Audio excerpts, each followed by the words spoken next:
Donc, aujourd'hui, je vais vous montrer comment réaliser ce qu'on appelle du tapestry flat, c'est-à-dire de la tapisserie à plat. C'est un peu la technique des sacs Mochila pour celles qui ont réalisé. Donc, moi, j'ai pris une grille toute simple, donc dans laquelle, ici, vous voyez, j'ai noté le nombre de rangs et j'ai noté ce qu'il me fallait. Donc 15 c'est le nombre de mailles de départ, 7 c'est les 7 premiers, 1 le rouge et ainsi de suite. Donc je vais me servir de ça pour réaliser ça. Du coup, voilà. Donc bien sûr on peut réaliser plus grand. C'est pareil que le C2C, mais en fait le point est différent puisque là on a du point en maille serrée, donc avec un endroit et un envers, donc qui sont à peu près identiques, à part les changements de couleur où c'est visible, mais sinon ils sont à peu près identiques. Donc voyez ici, hein, je sais pas si on le voit très bien, mais en fait ici j'ai mis donc le côté point endroit et ici vous avez le côté point envers. Et du coup, c'était pour vous remarquiez la différence. C'est-à-dire qu'il y a un point qui creuse par rapport à l'autre, puisque du coup, il y a un point où ça fait une croix et un autre point où ça fait un petit bonhomme. Donc, voilà. Donc, je vais vous expliquer comment on peut réaliser ça. Donc, j'ai monté mes 15 mailles chaînettes. Sur ces 15 mailles chaînettes, j'en ai fait plus une au bout pour tourner, comme d'habitude. Et j'ai monté 15 mailles serrées. Donc, c'est mon endroit. Donc, mon endroit que je vais marquer d'un marque-maille que j'ai accroché ici. Donc, je vais le marquer comme ça. Voilà. Comme ça, ça me permet de mettre tous mes fils à l'arrière, du coup. Donc, comme là, j'ai fait mon tour endroit, il va falloir que je fasse mon tour envers. Donc, pour faire mon tour envers, je vais tourner mon travail, comme dans tous les tours. Hein. Sauf que du coup, je vais aller chercher mon point à l'envers. Donc, c'est là où ça peut paraître compliqué, et en fait, ça ne l'est pas, puisque du coup, je vais faire... Donc, je vais passer derrière mon fil, je vais aller dans le trou, je vais faire attention à mon verre, hop, et je vais aller dans le premier trou, ici donc, je vais aller chercher mon fil rouge,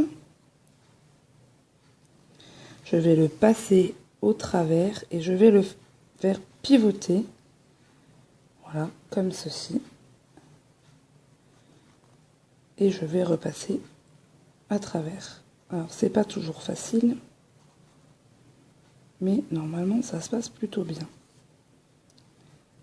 Voilà, et je vais faire pareil avec la maille d'à côté, donc ce qui fera ma deuxième maille. Donc hop, je fais remonter mon fil, je le récupère, hop, et je le fais glisser entre les deux.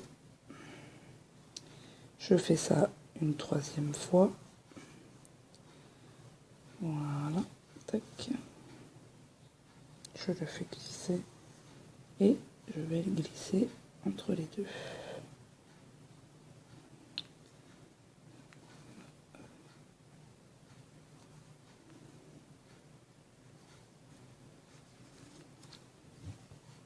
Donc, je vais faire ça. Donc là, ça faisait mon troisième point.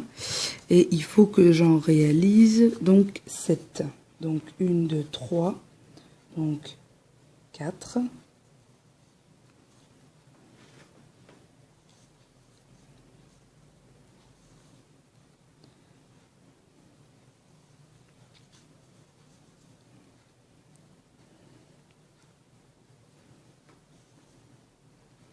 5.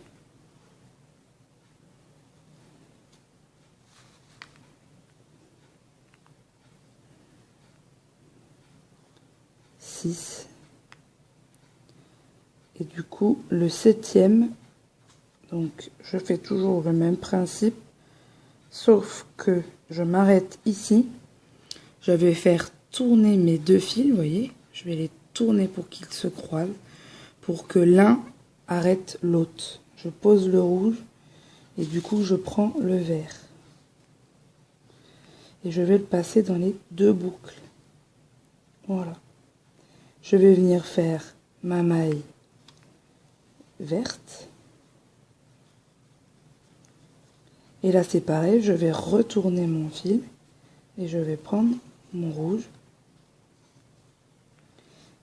Et je vais continuer. Donc,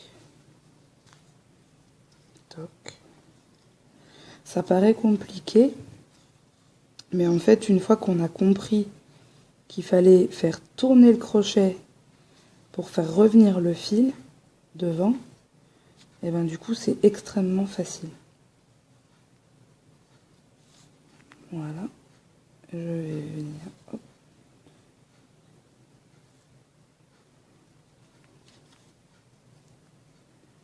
Chercher, toc. Ça fait la 3e. Normalement, j'en ai 7 de chaque côté. 4.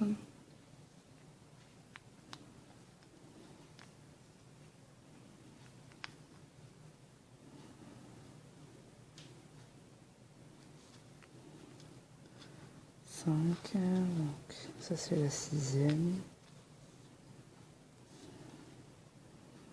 Et la 7e est au bout.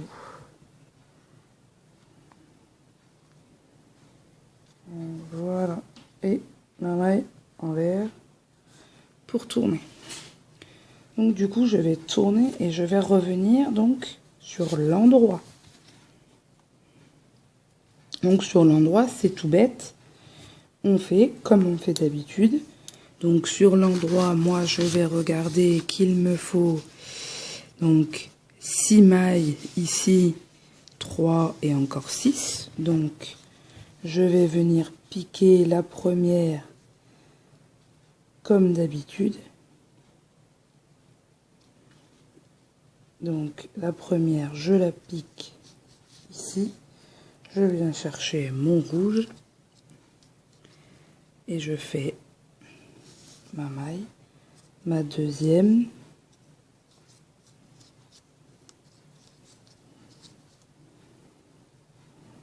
Donc 2.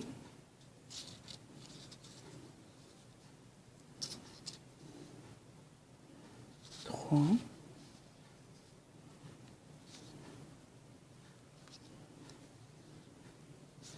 4.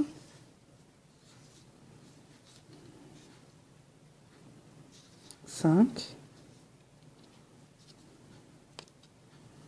La 6e, je lève mes 2 boucles.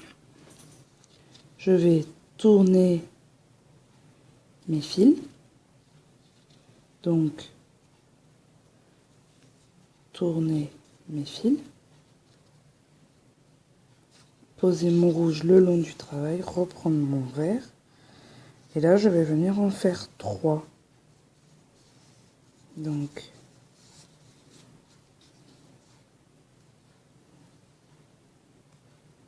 une,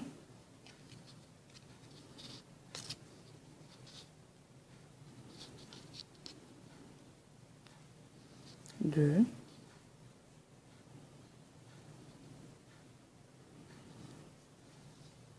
et la troisième, je m'arrête, je fais tourner mes fils, je prends mon rouge et je ferme et je termine mon rang avec mon rouge. Donc la seule chose qui on peut considérer comme compliquée, si je peux dire, c'est sur le rang arrière. Parce que du coup, c'est vrai qu'il faut un petit peu de maîtrise pour comprendre qu'il faut faire tourner le fil sur le crochet, mais Une fois qu'on a compris, c'est comme ça sur tout le tour. Et peu importe la couleur que vous voulez mettre. Voilà, j'espère que vous avez compris. Si vous avez des questions, n'hésitez pas, je suis là pour vous répondre. À très bientôt.